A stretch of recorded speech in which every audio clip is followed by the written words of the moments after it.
Number 5. USS Indianapolis.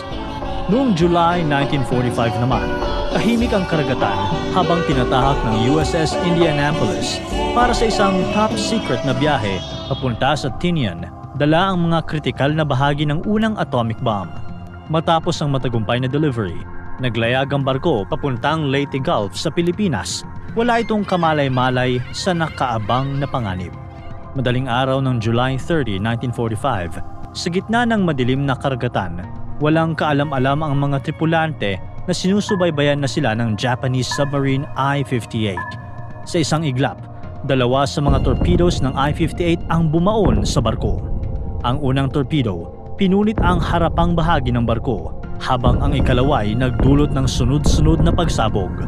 Ang dating makapangyarihang 610-foot-long heavy cruiser ngayoy pinulbos at lumubog sa loob lang ng 12 minuto.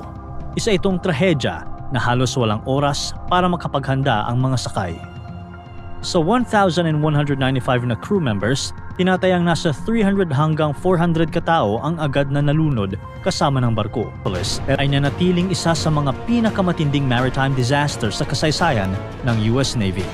Dahil dito, maraming naval procedures ang binago para hindi na maulit ang ganitong insidente.